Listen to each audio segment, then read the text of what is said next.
ଗ୍ରହଣ କଲି। ମୁଁ ଜାଣେ ନା ଆଜିର ବାକ୍ୟ ଦ୍ୱାରା ଆପଣ ମାନଙ୍କୁ ମୁଁ କେତେ ପ୍ରଭୁଙ୍କର ସାନ୍ନିଧ୍ୟକୁ ଆଣିପାରିବି।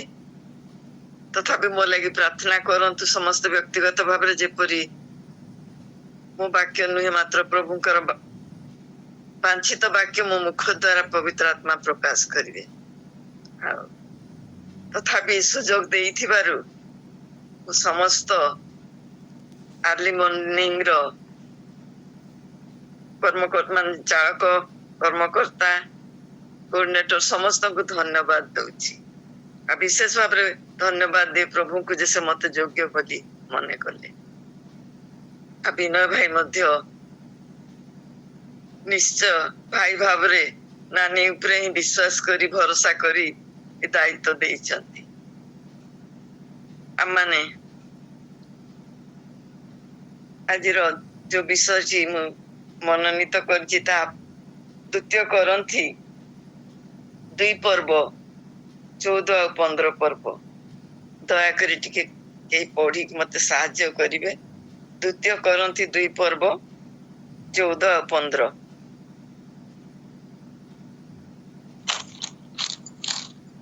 କିନ୍ତୁ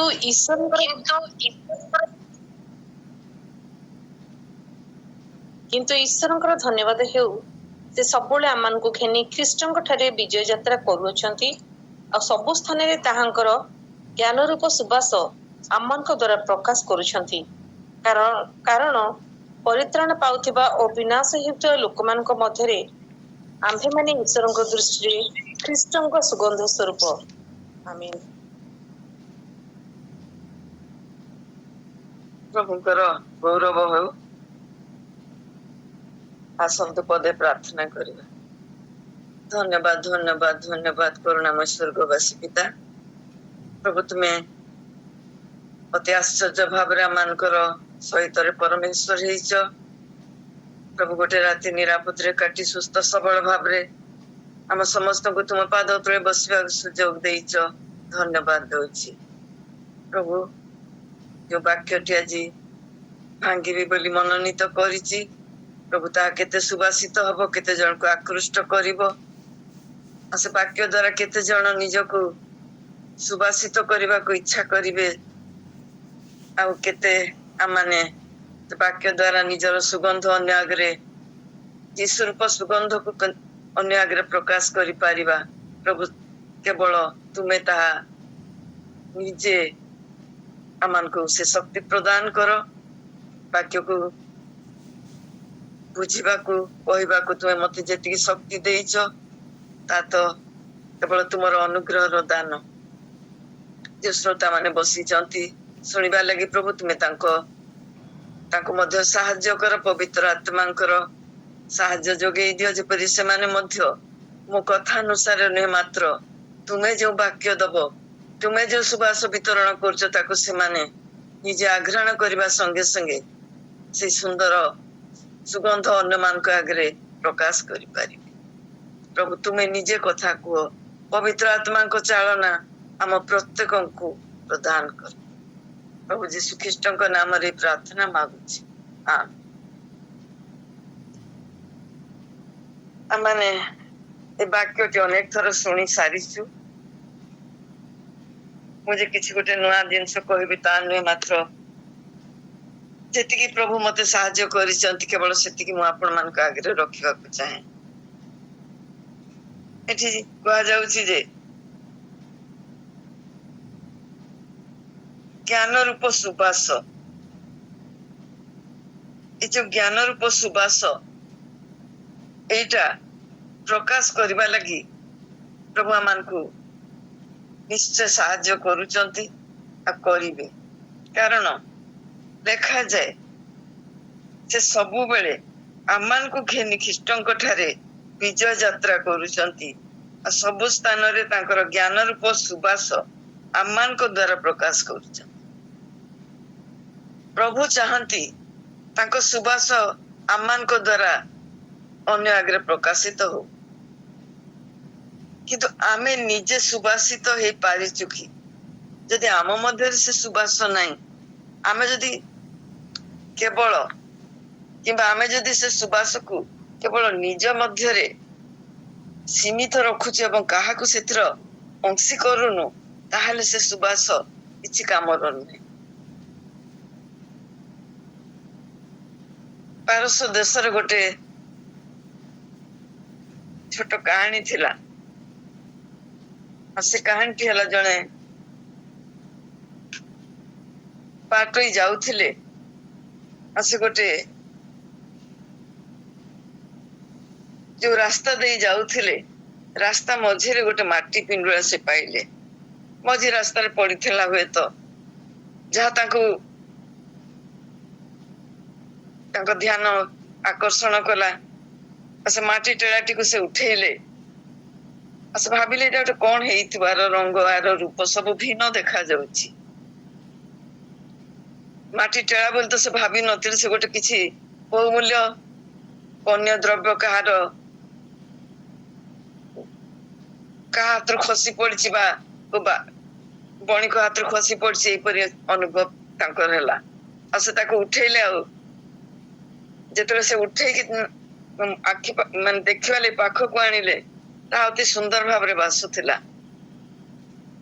ସେ ବଡ ଆଶ୍ଚର୍ଯ୍ୟ ହେଲେ ଯେ ଯେତେବେଳେ ଭଲ ଭାବରେ ଦେଖିଲେ, ସେ ଜାଣିପାରିଲେ ସେଟା ଗୋଟେ ମାଟିର ପିଣ୍ଡୁଳା।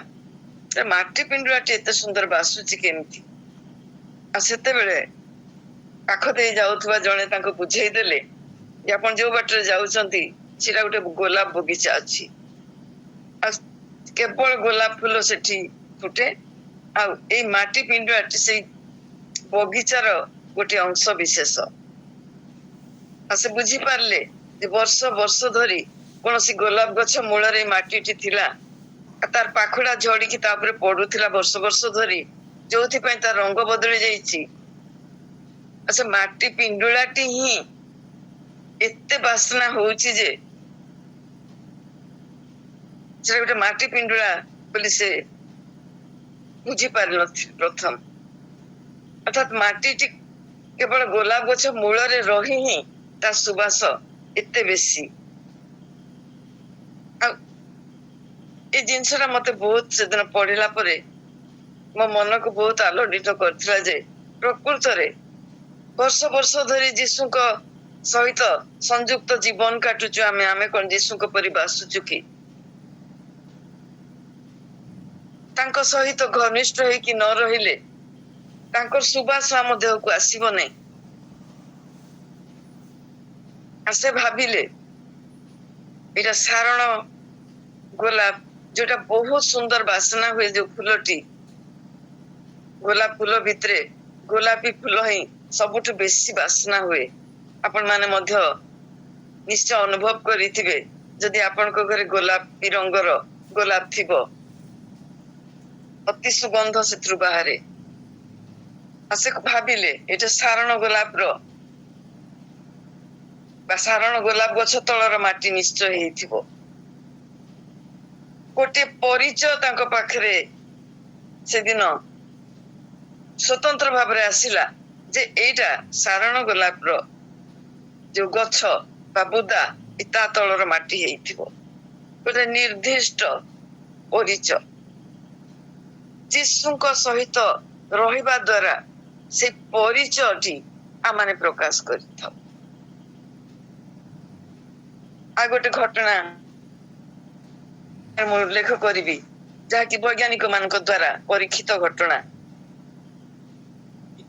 ସୁନା ଖଣି ପାଖରେ ଗୋଟେ ପ୍ରକାରର ଗଛ, ଆଉ ସେ ବୋଧେ କାଲିଫର୍ଣ୍ଣିଆ ଅଞ୍ଚଳର ଏମିତି କଣ, ମୁଁ ବହୁତ ଦିନ ତଳେ ସଂସାର ବୋଲି ଗୋଟେ ମ୍ୟାଗାଜିନ ବାହାରୁଥିଲା, ବୋଧ ହୁଏ ଅନେକ ଜାଣିଥିବେ, ବିନୟ ଭାଇ ମଧ୍ୟ ନିଶ୍ଚୟ ଜାଣିଥିବେ। ସେ ପତ୍ରିକାଟିରେ ବହୁତ ସୁନ୍ଦର ସୁନ୍ଦର ସତ୍ୟ ଖବର ବାହାରୁଥିଲା। ଆଉ ମୁଁ ଏଇ ବିଷୟଟି ସେଇଠି ପଢିଥିଲି। ଆଉ ସେଇଠି ଛବି ସହିତ ସେଟା ଦିଆ ହେଇଥିଲା, ଗୋଟେ ଅଦ୍ଭୁତ ବୁଦାଳିଆ ଗଛ ସେଟା।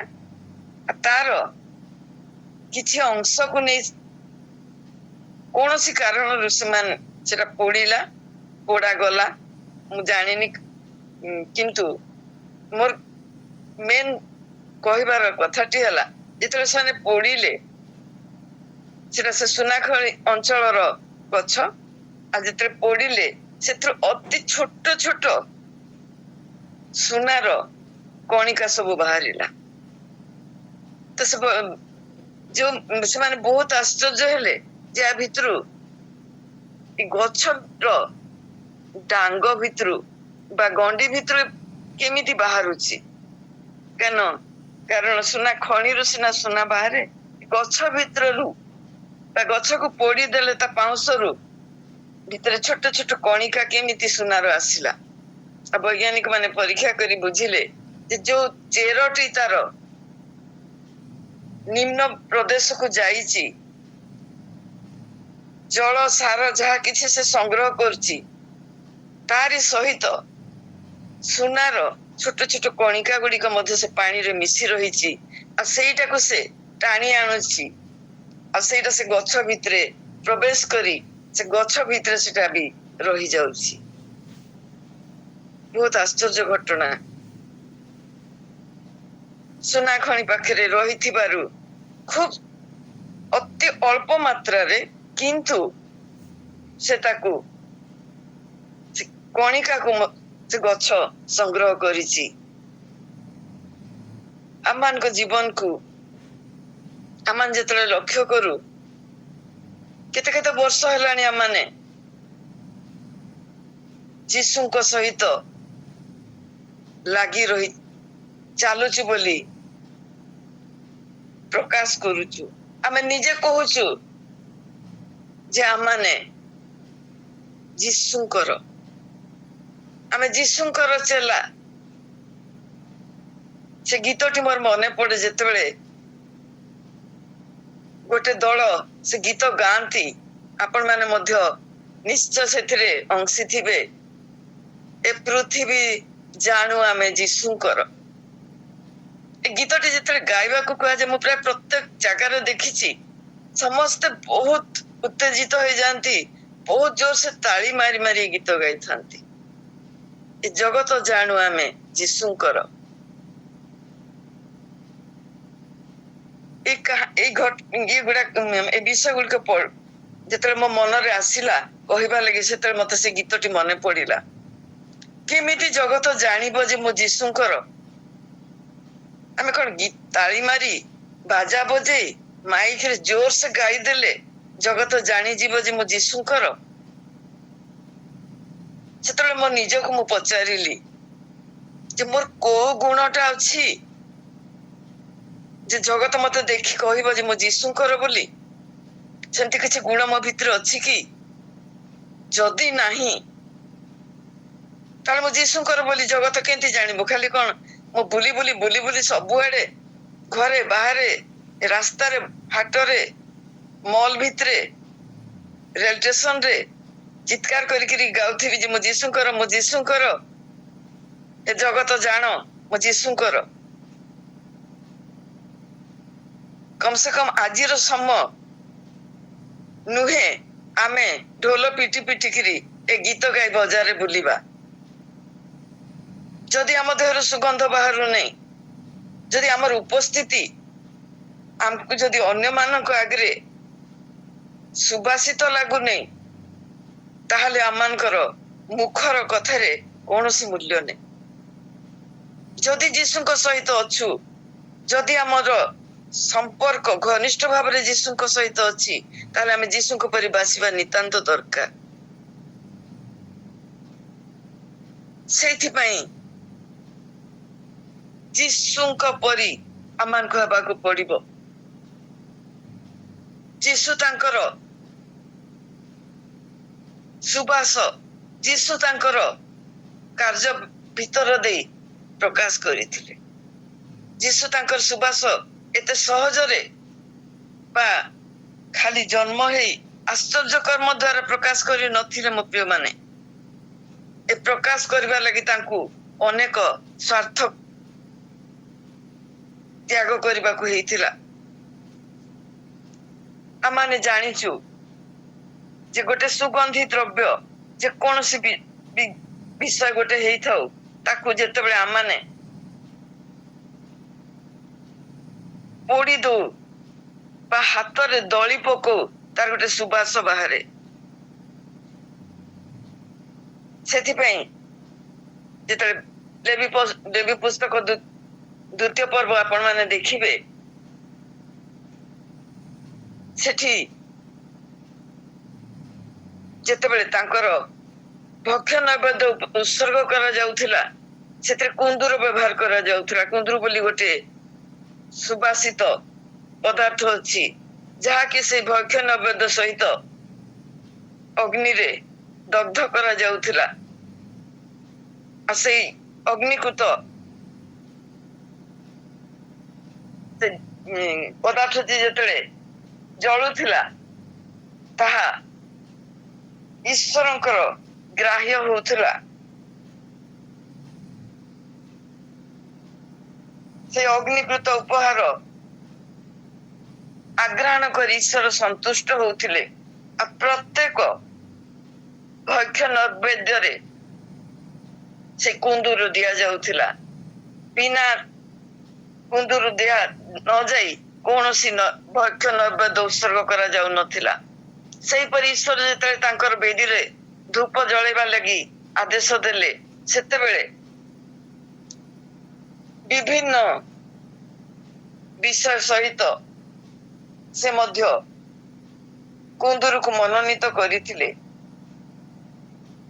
ଆପଣ ମାନେ ସେଟା ଯାତ୍ରା 30 ପର୍ବ 34 ପଦରେ ଦେଖିବେ। ପବିତ୍ର ସୁଗନ୍ଧି ଦ୍ରବ୍ୟ ସେଥିରେ ମଧ୍ୟ ଏ କୁନ୍ଦୁରୁ ବ୍ୟବହାର କରାଯାଉଥିଲା। ଏଇଟା ଯୀଶୁଙ୍କର ଉତ୍ସର୍ଗୀକୃତ କାର୍ଯ୍ୟକ୍ରମର ଗୋଟେ ପୂର୍ବ ସୂଚନା ଦଉଥିଲା। ଆଉ ସେ ଜଳିବା ଦ୍ୱାରା ସେ ଯୋଉ ସୁବାସ ସେଥିରୁ ବାହାରୁଥିଲା, ସେ ନୈବେଦ୍ୟ ଯେତେବେଳେ ଅଗ୍ନିରେ ଦଗ୍ଧ କରାଯାଉଥିଲା କୁନ୍ଦୁରୁ ସହିତ, ସେ ଯୋଉ ସୁବାସ ବାହାରୁଥିଲା, ତାକୁ ଆଘ୍ରାଣ କରି ଈଶ୍ୱର ଆନନ୍ଦିତ ହଉଥିଲେ। ଆଉ ଏଠି ଆମେ ଦେଖୁଛୁ ଯୀଶୁଙ୍କର ସେଇ ଉତ୍ସର୍ଗୀକୃତ ଜୀବନକୁ ଆମେ ଲକ୍ଷ୍ୟ କରିବା। ସେ ତାଙ୍କର ଜୀବନକୁ ଆମମାନଙ୍କ ପାଇଁ ସୁଗନ୍ଧି ନୈବେଦ୍ୟ ସ୍ୱରୂପ ଉତ୍ସର୍ଗ କରିଛନ୍ତି। ଏଫେସୀ 5 ପର୍ବ 2 ପଦ ଟିକେ ଦୟାକରି ପଢିବେ।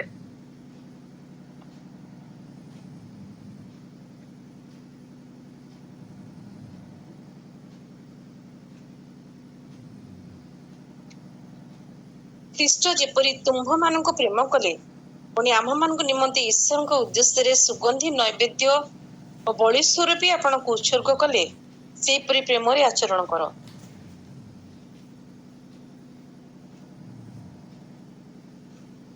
ସେପରି ଫିଲିପିଓ 4 ପର୍ବ 18 ପଦରେ ଲେଖାଯାଏ, ତାର ଶେଷ ତଳ ଭାଗଟା ମୁଁ ପଢୁଛି, 18 ପଦର ଶେଷ ଅଂଶ। ସେଇ ସବୁ ମୋ ପାଇଁ ଯଥେଷ୍ଟ, ସେଇ ସବୁ ଈଶ୍ୱରଙ୍କ ନିକଟରେ ତୁଷ୍ଟିଜନକ ସୁଗନ୍ଧି ନୈବେଦ୍ୟ ଓ ସୁଗ୍ରାହ୍ୟ ବଳି ସ୍ୱରୂପ।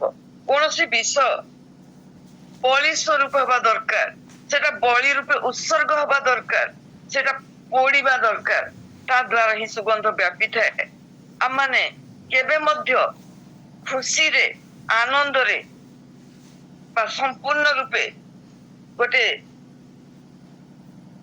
ଯେମିତି କହନ୍ତି ବିନା ପରିଶ୍ରମରେ ବିନା ସ୍ୱାର୍ଥ ତ୍ୟାଗରେ ତାଙ୍କର ମନ ମତ ହେଇପାରିବା ନାହିଁ ବା ତାଙ୍କ ଦ୍ୱାରା ଗ୍ରହଣ ହେଇପାରିବା ନାହିଁ।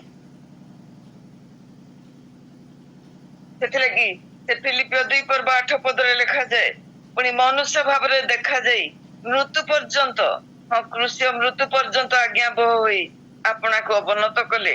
ସେ ସମ୍ପୂର୍ଣ୍ଣ ନିଜକୁ ଉତ୍ସର୍ଗ କଲେ, ସେ ଅଗ୍ନିରେ ନିଜେ ଦଗ୍ଧ ହେଲେ।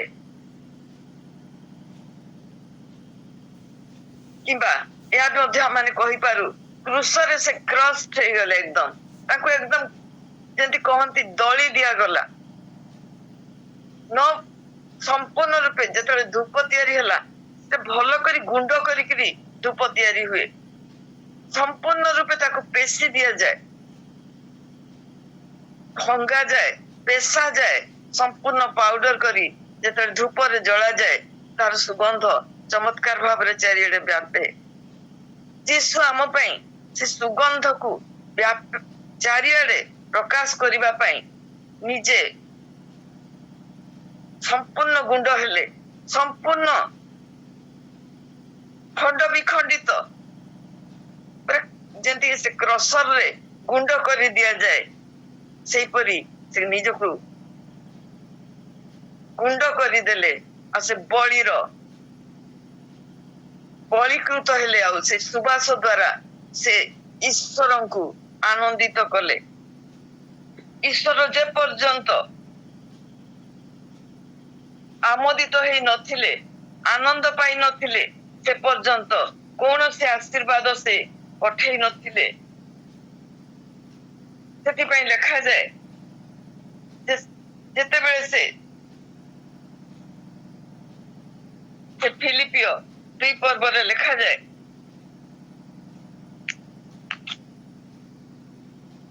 ସେ 9 ପଦରେ, ଏହି କାରଣ ଈଶ୍ୱର ତାହାଙ୍କୁ ଅତିଶୟ ଉନ୍ନତ କରିଅଛନ୍ତି, ପୁଣି ସମସ୍ତ ନାମ ଅପେକ୍ଷା ସର୍ବୋତ୍କୃଷ୍ଟ ନାମ ତାହାଙ୍କୁ ପ୍ରଦାନ କରିଅଛନ୍ତି, ଯେପରି ସ୍ୱର୍ଗ ମର୍ତ୍ତ୍ୟ ପାତାଳରେ ଥିବା ପ୍ରତ୍ୟେକ ଜାନୁ ଯୀଶୁଙ୍କ ନାମରେ ନତ ହବ। ଯେତେବେଳେ ସମ୍ପୂର୍ଣ୍ଣ ରୂପେ ସେଇ ସୁବାସ ପୋଡ଼ି ସୁଗନ୍ଧ ବିତରଣ କରିବ, ସେତେବେଳେ ଯାଇକିରି ତାହା ଈଶ୍ୱରଙ୍କୁ ସନ୍ତୁଷ୍ଟ କରିବ। ଈଶ୍ୱର ନିଜକୁ ଯେତେବେଳେ ସମ୍ପୂର୍ଣ୍ଣ ରୂପେ ଉତ୍ସର୍ଗ କଲେ, ସମ୍ପୂର୍ଣ୍ଣ ରୂପେ କ୍ରୁଶରେ ଯେତେବେଳେ ନିଜ ପ୍ରାଣ ଦେଲେ, ଟୁକୁଡ଼ା ଟୁକୁଡ଼ା ହେଇଗଲେ, ସମ୍ପୂର୍ଣ୍ଣ ରୂପେ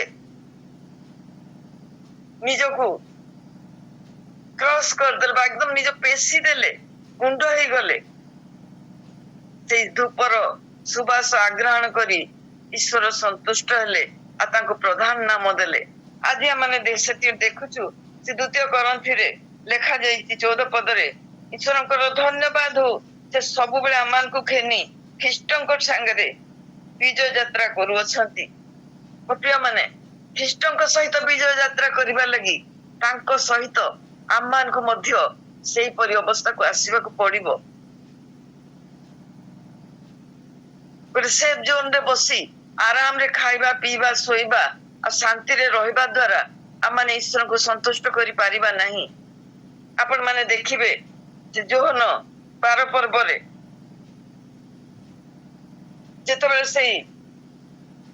ଯେତେବେଳେ ମରିୟମ ଆଣି ସେ ଜଟା ମାଂସି ତେଲ ଯୀଶୁଙ୍କ ଶରୀରରେ ଲଗେଇବା ଲାଗି ଆଣିଛନ୍ତି, ସେତେବେଳେ ଲେଖାଯାଏ ସେ ବୋତଲଟି ଧରି ସେଠି ଠିଆ ହେବା ଦ୍ୱାରା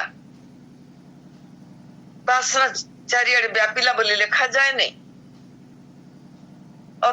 ବୋତଲଟି ଧରି ଠିଆ ହେଲେ ଲୋକମାନେ ତାର ସୁବାସ ଆଘ୍ରାଣ କରନ୍ତି ନାହିଁ।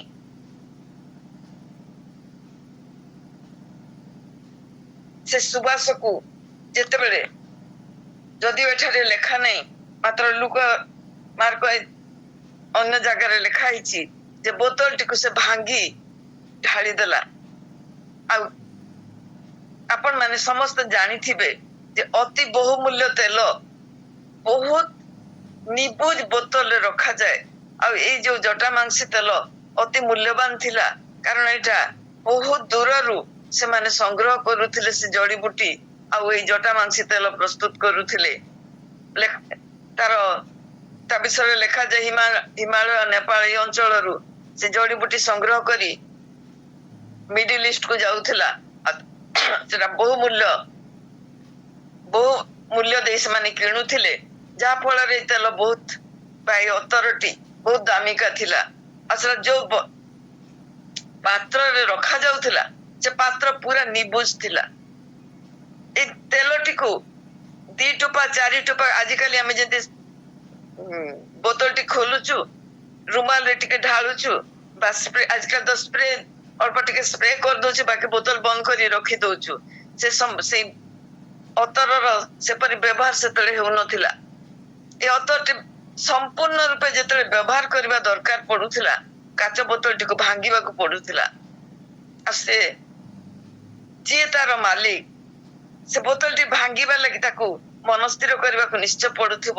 ସେ ବହୁତ ଭାବିଚିନ୍ତି ଅତି ବହୁମୂଲ୍ୟ ସମୟ ନିମନ୍ତେ, ଅତି ମହତ୍ୱପୂର୍ଣ୍ଣ ସମୟ ନିମନ୍ତେ ସେ ବୋତଲକୁ ସାଇତି ରଖୁଥିବ ଯେ ମୁଁ କେବଳ ଏଇ ସମୟରେ ଆକୁ ବ୍ୟବହାର କରିବି, अन्य समय करिबि नाही आ जीशुଙ୍କ ପାଇଁ ସେ ଯେତେବେଳେ ସେ ବୋତଲଟି ବ୍ୟବହାର କରିବାକୁ ଚାହିଁଛି ସେ ତାକୁ ଭାଙ୍ଗିଛି ଆଉ ଯେତେବେଳେ ଭାଙ୍ଗିଛି ଆମମାନେ ସେଇ 12 ପର୍ବ 3 ପଦରେ ଦେଖୁ ଶେଷ ଭାଗରେ ଲେଖାଯାଏ ତେଲର ସୁବାସରେ ଘରଟି ମହକି ଗଲା ସେ ସୁବାସରେ ଯେ ପର୍ଯ୍ୟନ୍ତ ଭଙ୍ଗା ହେଇ ନଥିଲା ସେ ପର୍ଯ୍ୟନ୍ତ ସେ ସୁବାସ ତାର ନିଜର ବୋତଲ ଭିତରେ ସଞ୍ଚିତ ହେଇକି ଥିଲା ସେଥିପାଇଁ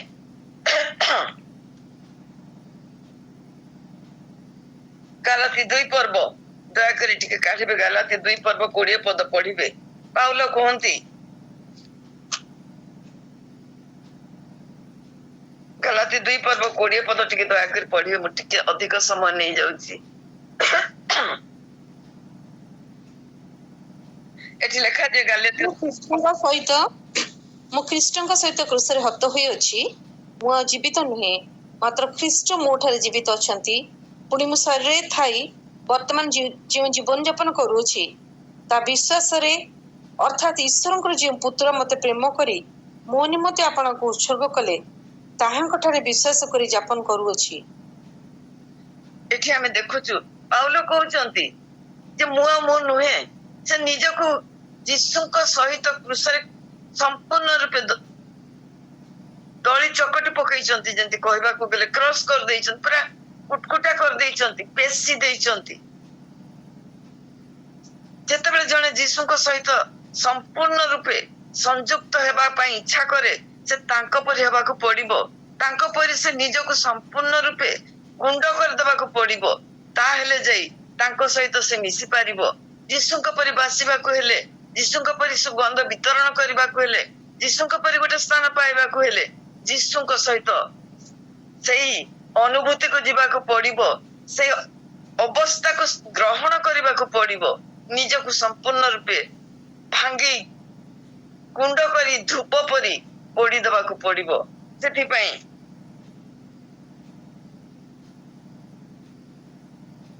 ରୋମୀ 8 ପର୍ବ 30 ପଦଟି ଦୟାକରି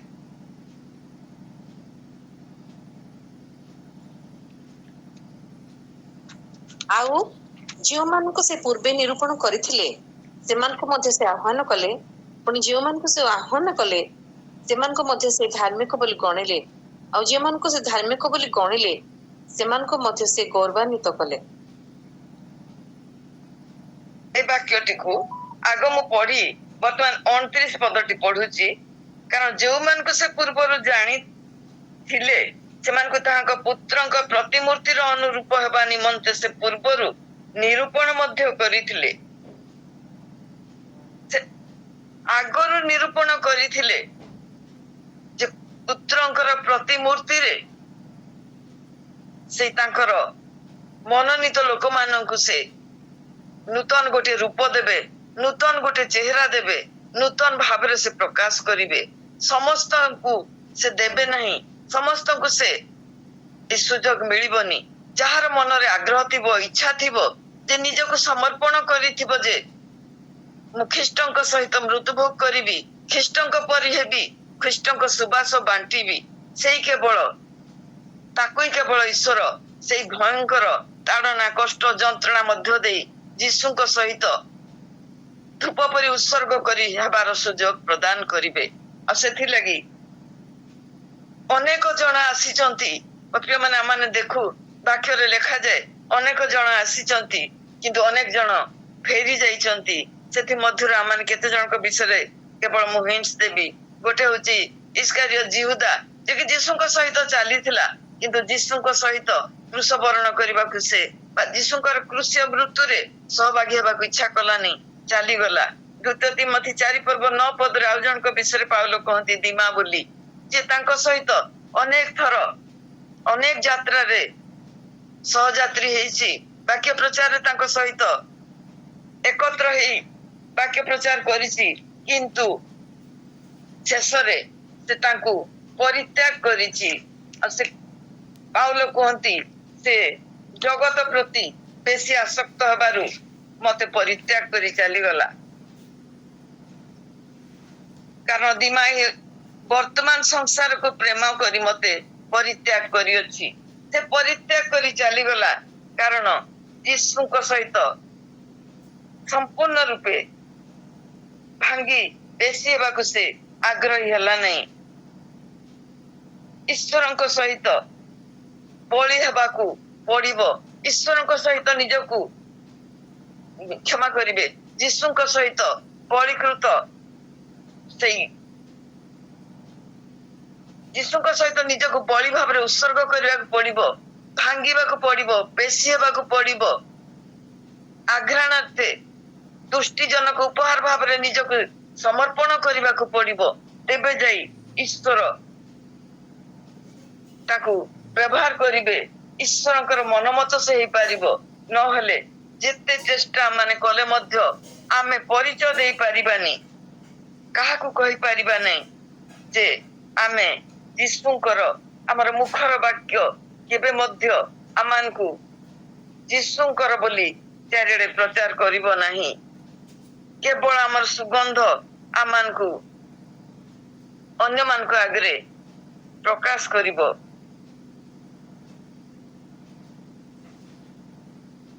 ଆମମାନେ କଣ ସେଇ ସୁଗନ୍ଧ ହେଇପାରୁଛୁ କି? ଯଦି ଆମମାନେ ସେ ସୁଗନ୍ଧ ହେଇପାରୁନୁ ତାହେଲେ ପ୍ରଭୁ ଆମମାନଙ୍କୁ ତାଙ୍କର ମନମତ ବୋଲି କେବେ ମଧ୍ୟ ଗ୍ରହଣ କରିବେ ନାହିଁ। ଆମମାନେ ଯେତେ ଚେଷ୍ଟା କରି ଏ ବିଷୟରେ ନିଜକୁ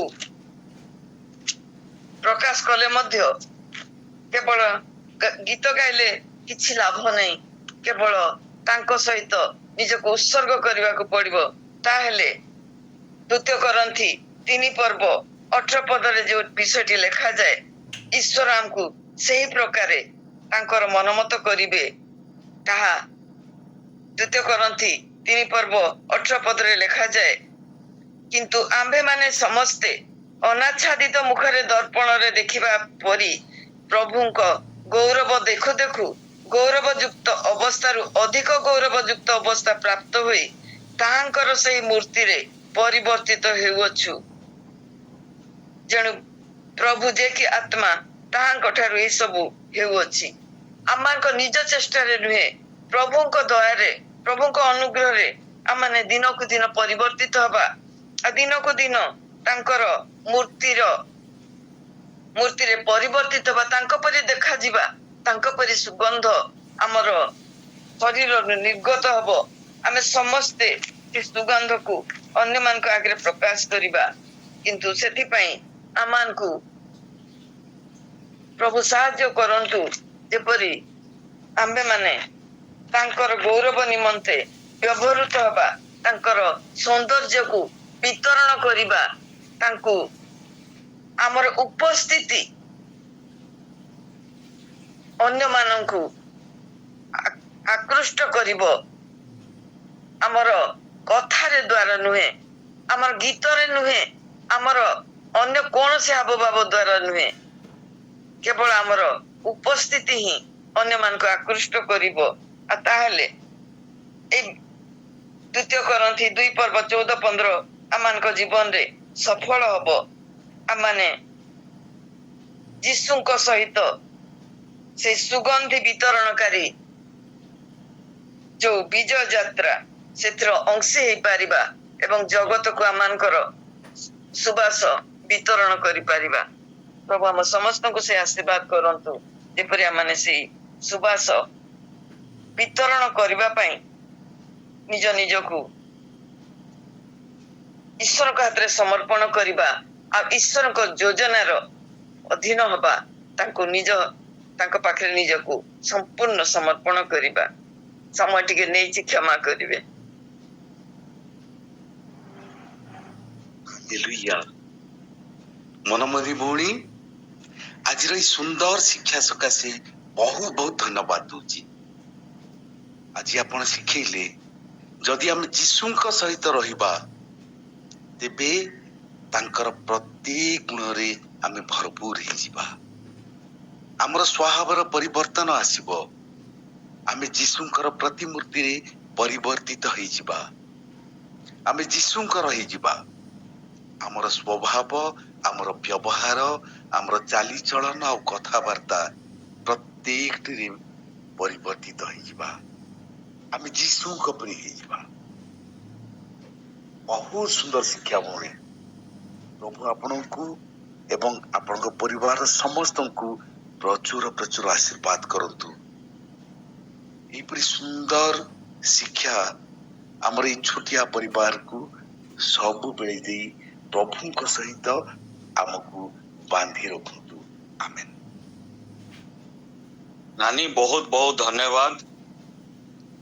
काली विलंबित रात्रि रे मते बाध्य होई आपन को अनुरोध करिया पेंका पडिला कारण आज थिला पास्टर संजीव डिगलंकर से जेहेतु क्लांत थिले बॉम्बे रु आसिकरी से मना कले किंतु आपण आमनकर अनुरोध रक्षा जे कले आ आपण एते सुंदर वाक्य सुभाषित सुगंध चूर्ण हवा समस्त को से सुगंध बांटीबा तापर यीशु जेपरि क्रूसरे दलित हेले पाउल सेपरि मध्य दलित हेले ये तो बहुत कॉन्सेप्ट गुराक बहुत सुंदर लगे कि जीवन रे आमे से सोरा फेस करू आमे अधैर्य होई पड़ू व्यस्त होई पड़ू भांगी पड़ू कि तारी मध्य ईश्वर को योजना थाए से आमान को गौरवरु अधिक गौरव युक्त अवस्था को नवा पाइका से सबू